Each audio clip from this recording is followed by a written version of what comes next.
Hey gorgeous, welcome to the Hormone P.U.Z.Z.L.E Podcast. I'm your host, Coach Kayla Smith, CEO of the Hormone P.U.Z.Z.L Society, a woman's health hub for fertility, hormones, and the business of coaching, creator of the Hormone P.U.Z.Z.L method, an infertility warrior, two-time boy mom, and women's health expert. This podcast is for women struggling with infertility, painful periods, terrible PMS, or really any symptom of hormone imbalance that they are ready to eliminate for good. Tune in weekly because we will be interviewing amazing experts in the field of women's health, breaking down those hormone walls, nerding out on nutrition, and having way too much fun. Whether you're just beginning your fertility journey or you've been struggling for years, we are going to finally help you put those pieces of your hormone puzzle back together so that you can get pregnant and eliminate those pesky symptoms for good. Are you ready? Thank you so much for tuning in. Now let's get started on your road to transformation. Hey gorgeous, welcome back to the show. I am so excited to have you here. Each week, we're going to talk to some amazing experts and really dive into topics all around fertility. So you're not going to want to miss a single show. If you haven't already, take a minute and hit that subscribe button. That will ensure that you never miss a single episode. So we'll take 1 second. We can wait. Hit that button and make sure you're all set. Also, I would be forever grateful if you would leave us a review on iTunes. This will help more people find this show, and it will allow us to help even more women on their journeys with fertility and hormones. And this is how iTunes decide who is shown what. So this way you can do your part to help the infertility community, and it would make me so very excited. So thank you. I would be forever grateful if you would do that for me. Thanks, gorgeous. And now let's get on with the show. Hey, beautiful. Do I have some exciting news to share with you? You can now try my Hormone P.U.Z.Z.L membership club for free for 7 days. That's right. 1 whole week of free access to my Hormone P.U.Z.Z.L membership club. And because of countless requests and being frustrated as hell that I can't help more people, because let's face it, there's only so many hours in a day, I decided to do this super cool thing, and that's create the Hormone P.U.Z.Z.L membership club. And on this platform, I'm going to provide you with education, inspiration, community, and hope, and a whole lot of fun. And give you a little pleasure in a time that sometimes is anything but pleasurable. Every month, there will be new areas to explore, new people to connect with, all of this and more. So many resources to help you put the pieces of your Hormone P.U.Z.Z.L back together so you can finally get pregnant or eliminate those pesky hormone symptoms, depending on your goal, without spending thousands of dollars and jeopardizing your precious time. So to learn more and to take advantage of this free gift of 7 days free, go to CoachKayla.com/membership. Can't wait to see you on the inside. Bye for now. Cathie Quillet is a licensed marriage and family therapist, fertility coach, published author, public speaker, and barren mom who specializes in infertility and pregnancy loss, along with the treatment of those in the seasons of pregnancy, postpartum, and adoption. Cathie is passionate about serving women all over the world, which is why she founded the Quillet Institute, a passion project offering coaching, comfort, and an actual pathway for women and their partners to work through the emotional struggles that come with infertility. Cathie is a member of the Resolve and is a trained member of the American Society of Reproductive Medicine, Additionally, Cathie is on the executive board of the Rooted Bridge, a maternal mental health nonprofit in her hometown of Nashville, Tennessee, and the counseling advisor for Waiting in Hope. Last but not least, Cathie is the author of the books Not Pregnant, a companion for the emotional journey of infertility, no matter what happens, and the P.U.Z.Z.L.E Fertility Workbook, which is a companion to her online video program. Hey, Cathie, welcome to the show. Thanks for being here. I'm excited to get to talk to you, my neighbor, my friend here in Nashville. Yes. Awesome. So tell us a little more in your own words, just your story, how you got here and what you do. So I'm a marriage and family therapist by profession. I got licensed. Well, I started practicing in 2005. 2005. Wow. That feels like so long ago. That was so long ago. Yes. So I kind of saw everything professionally because everybody said, don't niche yourself. And then back 10 years ago, it would have been 2009, which I guess now is 11 years ago, infertility wove itself into my own story. We had this idea, as newlyweds, because everybody asks you at your wedding, when are you going to have kids? And our answer was, we're going to wait 2 years and then we're going to have 2, maybe 3 kids. We were both from 3 children households. And so that really worked in our narrative. But we only wanted to pay for 2 to go to college. And so, that was our kind of our idea, our patent answer. Then about a year into marriage, I developed really bad pelvic pain, like the kind of pain that you can't sit and I sit for a living. And so that was pretty complicated. I went to the doctor, we did a hysteroscopy, and I remember waking up from surgery and my husband's sweet, kind hands, like squishing my face like that. And he was like, honey, I'm so sorry. There's endometriosis everywhere. I don't know. He's like, I don't know everything that's down there, but if it's down there, it's covered. Oh no. And so my doctor gave us options. I'm sure a lot of your listeners have probably been presented with similar.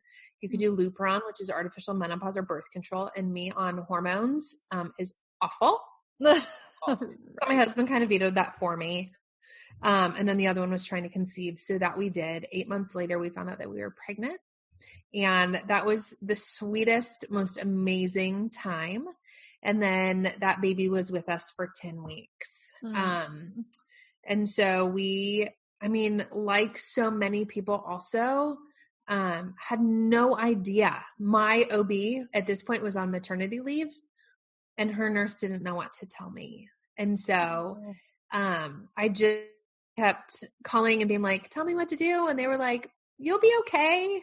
So I just got really bad information, not knowing that like I had to deliver, my baby. Some people call it products of conception. I'm going to call it my baby. Yeah. And so then we started trying again, and I was diagnosed with polycystic ovaries, a pretty bad case. So I had to have a couple procedures in there, and I also lost my gallbladder, totally unrelated, but it happened in that time, which really postponed everything.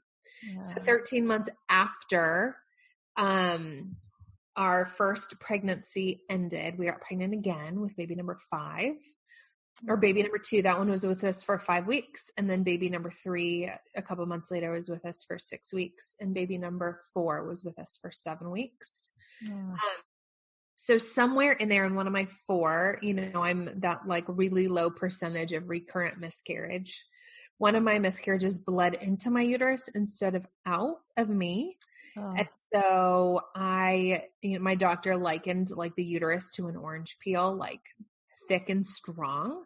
And then she described mine, the diagnosis is adenomyosis, was a little bit more like a soggy sponge, which was at this point sitting on my pelvic floor.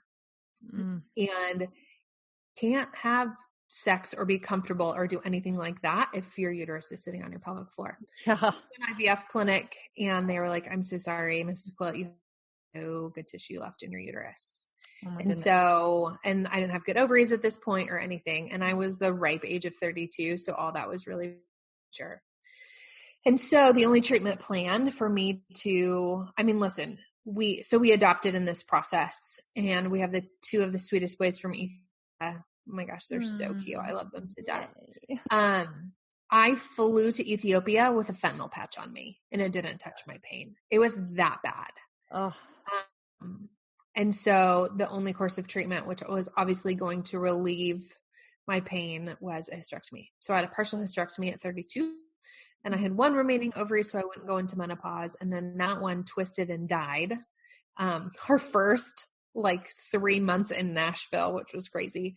And so I had an emergency oophorectomy, November 12th of 2017. And I know that because it was my mama's birthday.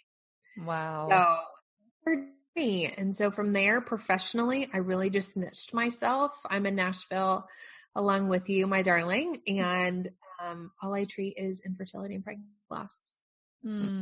What a powerful story. And oh my goodness, I don't think I knew all of that. So, what a powerful story. But the fact that you have two boys, is a silver lining in all of that.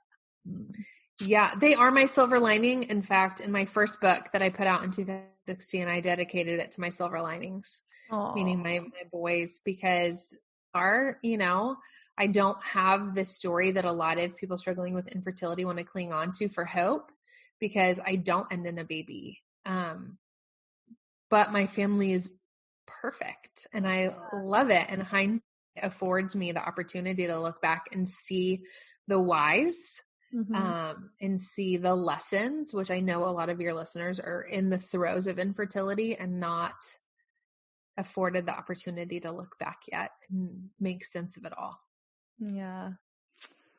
Oh, well, thank you for sharing that. Such a wonderful story. I know it's going to help a lot of people. Yeah.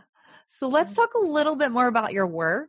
And, I know you work with mental health, and the mental health part of infertility is just as important, I think, as the physical part, because if you're mentally not sound and you don't have the right mindset, it's very hard to walk this journey. So talk to us a little more about that. Well, girl, you're just setting me up on my soapbox already. Yay, I love it. So yes, having a baby is important. It's going to complete everything. It's going to give you a legacy. It's going to make sense of everything. But untreated infertility, so as much as you want to work with Kayla to get pregnant, what's also super important is that we're treating our mental health along the same lines, because a baby is not going to alleviate the mental health ramifications of infertility. In fact, the risk of postpartum depression and postpartum anxiety skyrocket with untreated infertility. The risk of divorce in infertility and after infertility are super high. And the risk of never reconnecting with your partner is really high. I tell this story often, and I'll make it really short, but I worked with a couple a long time ago, and they were getting ready to launch an 18-year-old to college. And they came in just for some incompatibility issues and just wondering how to figure out how to live after their daughter goes to college. And I remember talking to them, and there was an elephant in the room and I couldn't detect it. And then I said, tell me about your reproductive journey. It was just smattered with reproductive loss, infertility, failed IVF, failed adoptions even. So they were able to have one baby miraculously. And I said, so tell me how you guys talked about it. We never talked about it. Tell me how you worked on your sex life. We never worked on it. And so 18 years of focusing so much of their daughter, which band-aided the pain of pregnancy and infertility and all the failures. They never worked on it.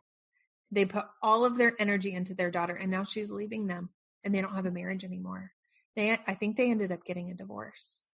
So untreated infertility is really, so what we're starting to call infertility in the mental health world is a reproductive trauma, with this idea that when we're really young, we have this narrative that we write, becoming masculine, feminine, however you identify with your gender, coming into adulthood, dating really seriously, saying, do you want kids? Yes. That's like a big hurdle in dating.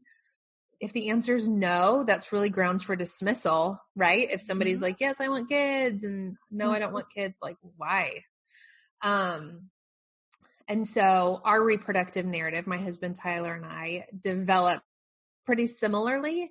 And then what we said at our wedding was the next chapter of our reproductive narrative for 7 and 8 people, the reproductive narrative becomes a baby, and it just continues being written. And first comes love, then comes marriage, then comes the baby, and the baby carriage really happens for people. Right. Not for me, right.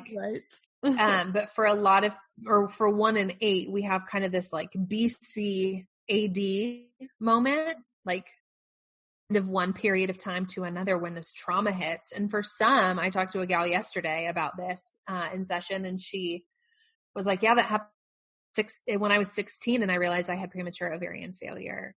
For me, it happened on an ultrasound table when they said, I'm so sorry, your baby no longer has a heartbeat. It might be when they say, I'm so sorry, you have no sperm. We can try IVF and ICSI, but that probably won't yield you a child. You need a sperm donor. Trauma. Yes. Oh. And so we look at the brain scans of a lot of people in infertility, and it looks really similar to those with PTSD. Now, don't go and say, some chick on a podcast said I have post-traumatic stress disorder. Right. That's not what I'm saying at all. Right. No emails, please. Yeah, please don't take this diagnosis to your psychiatrist and be like, I need medicine to help me cope with life. That being said, it's really quite difficult to navigate. But we say, I'll be happy when I bring my baby home. But after infertility is pregnancy, which isn't easy. Look at hormones and body changes and everything. That's if it goes swimmingly. And then after that is postpartum. And so we have to deal with the reproductive trauma so that the trauma doesn't continue on. I worked with another client, and she had a live birth and then a miscarriage and then another live birth. And she was a really level-headed mom after her first, normal anxiety that moms have, right? But after her second child was born in this miscarriage, she slept in the room with his second born. She wouldn't leave him alone. She wouldn't do anything. And I said, so what's your fear? And she went on to tell me, but what it boiled down to was she couldn't keep her miscarriage safe in her body as a mama is supposed to do. So certainly she can't keep a living child alive. And so she slept on the bed between her second born and a tree in case the tree fell on the child while the child was sleeping, so that it would kill her instead of her son, because that's what a good mom would do, because she couldn't keep her baby alive. She did a miscarriage, right? You're just going to have to stop me because I can keep going for 4 hours. Yeah, you're going to make me cry. Oh, gosh. So let's talk about some tangible things that we can do to walk through this trauma. Are there some things that we can do at home, starting today if we're in infertility, or if we've experienced trauma of miscarriage, of any of the trauma that comes with that? Yeah. So I have practice here in Nashville, and I also have an online coaching business. It's called the Quillet Institute. And a big word for me with the Quillet Institute is thrive, because we put so much on hold in the middle of infertility, all the things that it robs of us. And we just put that all on hold. I'm not going to have a baby, or I'm not going to plan a vacation because what if I'm pregnant by then?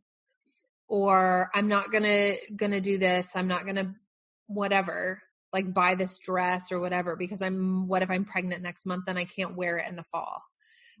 Whatever we do as women and really as men, right? I'm not going to put a desk in this vacant room because certainly it's going to be a nursery soon. And 4 years later, it's still there.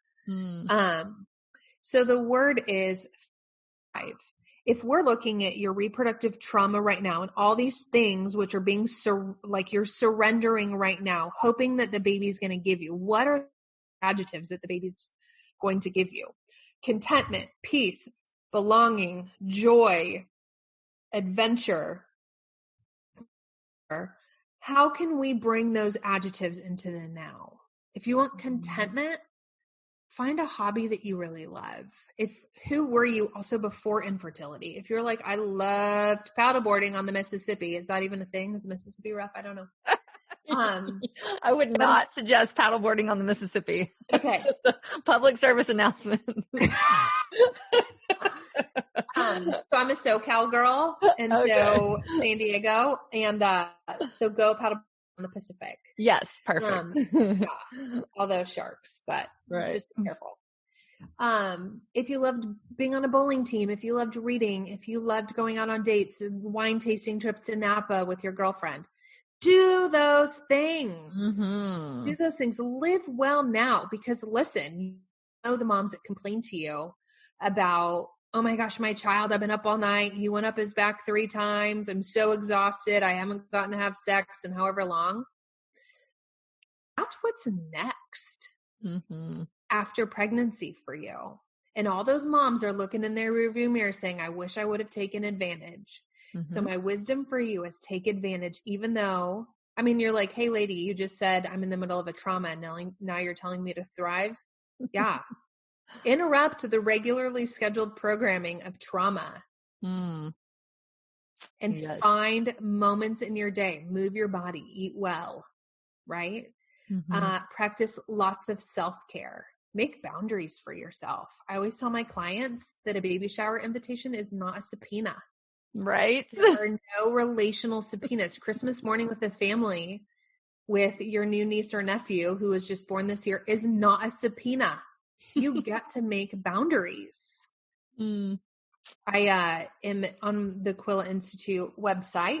By the time this comes out, I've just created a free document to give to support systems about, here are the boundaries that I need for my life. Here's what's really appropriate. Here's what I'm going through.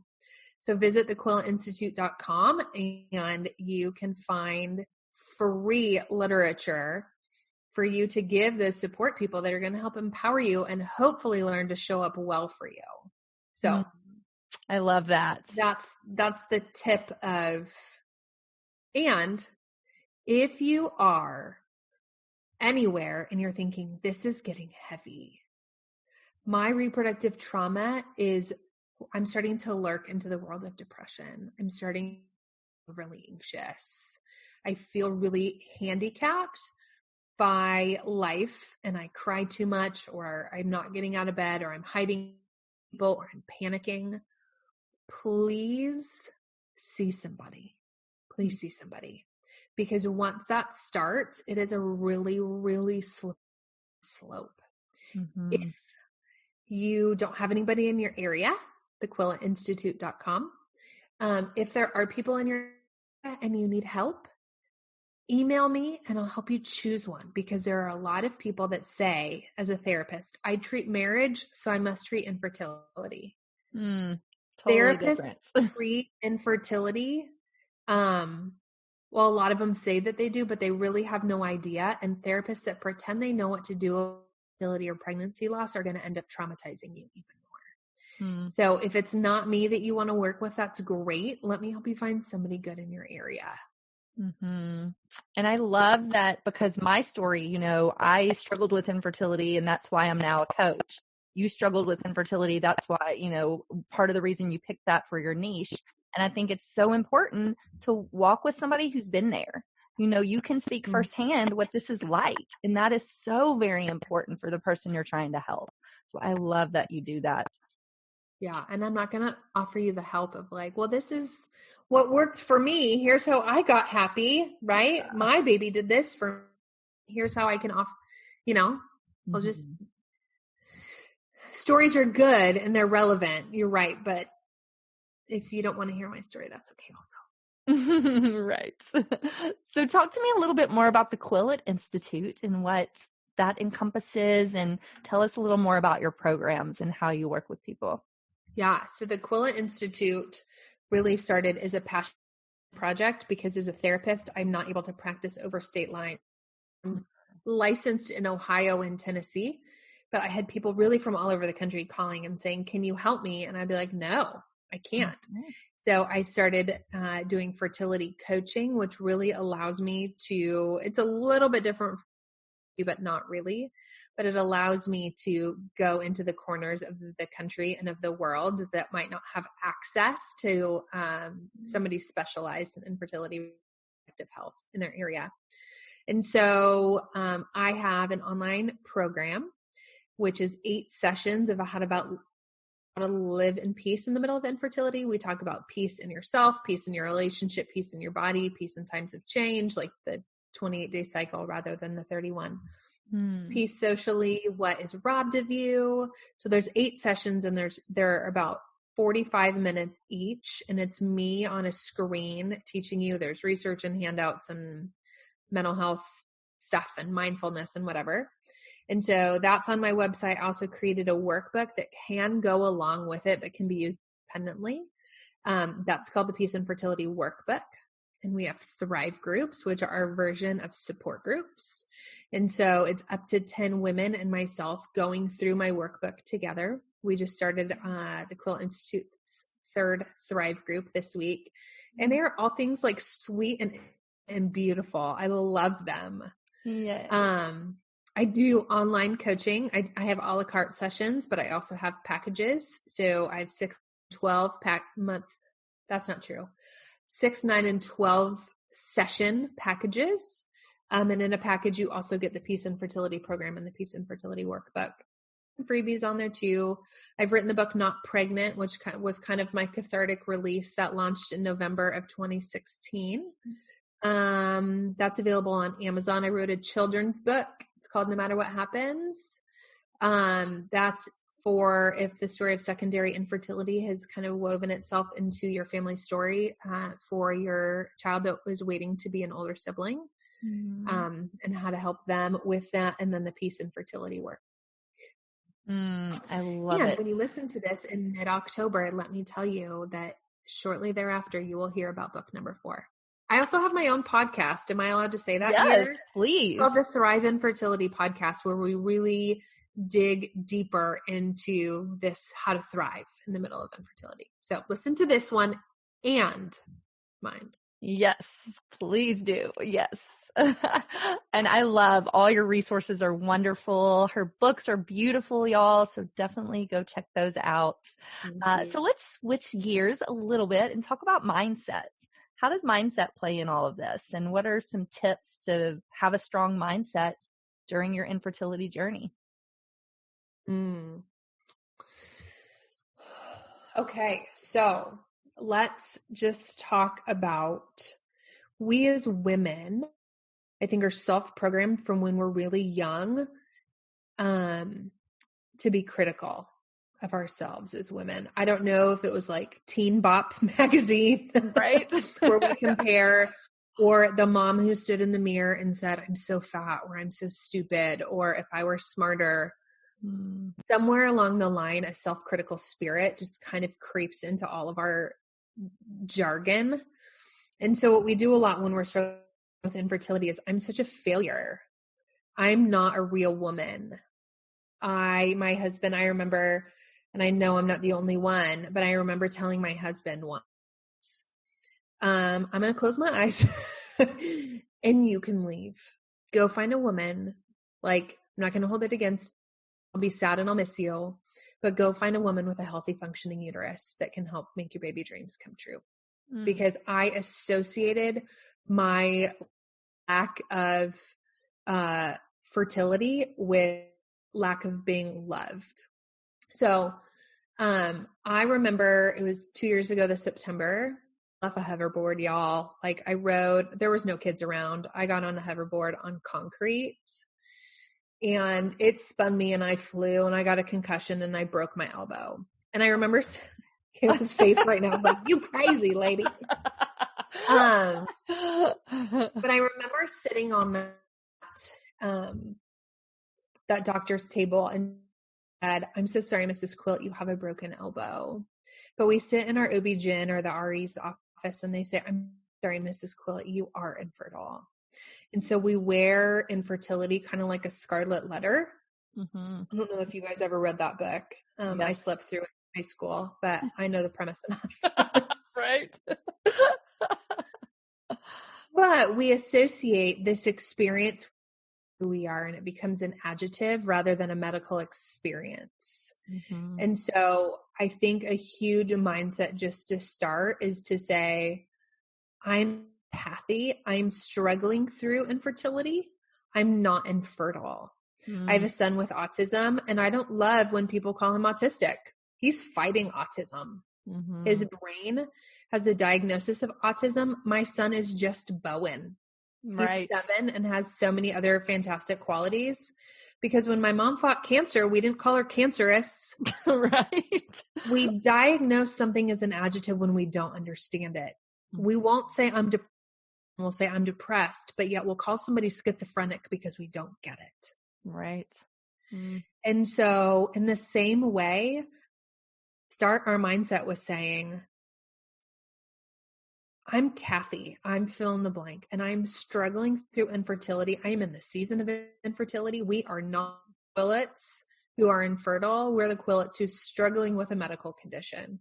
Because even if it's like, I don't know what it is yet, it's unexplained infertility, that just means we don't have enough research to diagnose everything, or we haven't yet run enough tests to diagnose you. Mm-hmm. And so it's not just a lack of trying. It's not something wrong with you. IVF is created not because you suck as a woman and we have to make a baby for you because you can't do it. IVF treats a medical condition. Mm-hmm. IUIs treat a medical condition. Clomid treats a medical condition. Mm-hmm. Not your inability and your failure as a woman. Mm. And so I think in the minutes given that would be how I would start encouraging you to reframe the experience that you're in and not saying, oh, I'm infertile or I'm a failure as a woman. Like, I am a woman struggling through the trauma of a life crisis, which is infertility. And this is a hard season, but there is nothing wrong with me. Because listen, if you were fighting diabetes, you wouldn't say, I'm a terrible woman because my kidneys are broken. Right. You would say, I have diabetes and I'm treating it with insulin. Mm-hmm. So say, I'm treating infertility with IVF because this is a medical condition. I love that. So very powerful. And I completely agree. I start all of my sessions with one of the first things I ask my client is, do you believe that you can get pregnant? And let's do some I am statements. You are not your diagnoses. I am, like you said, I'm Cathie and I'm this, I'm powerful, I'm strong, I'm fighting. You're not your diagnosis and you're not your infertility. So I love that you say that. Mm-hmm. Yeah. Oh, so tell our listeners, I know we talked a little bit, but where can we find you if we want to work with you, if we want to get more information? I just want to meet you. Okay. So if you're listening to this and be like, I'm just going to say hi, that's my favorite part of my podcast is when people are like, I heard you. I just wanted to say hi because, you know, I always say, I wish that you were sitting on my couch with me, like girlfriend to girlfriend talking over a glass of wine and cuddly slippers. So come say hi. On Instagram, I'm at the Quillet Institute. Let me spell Quillet for you. Quillet. Facebook at the Quillet Institute. TheQuilletInstitute.com. Shoot me an email, Cathie, which is CATHIE at TheQuilletInstitute.com. I'd love to know you. Yes. Yes. Amazing. Well, thank you so much, Cathie. I love talking to you. I can't wait to do lunch again when all this soon stops. Yes. Yeah. Awesome. And do you have any final thoughts before we close out? Whew. I still have a lot of thoughts. Yeah. I would say you have all the strength in you right now for this whole journey.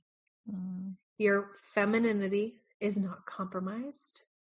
You are still a strong, bold, brave, courageous, capable woman that you for this medical condition intersected in your life. So tap into that sometime. Find strength.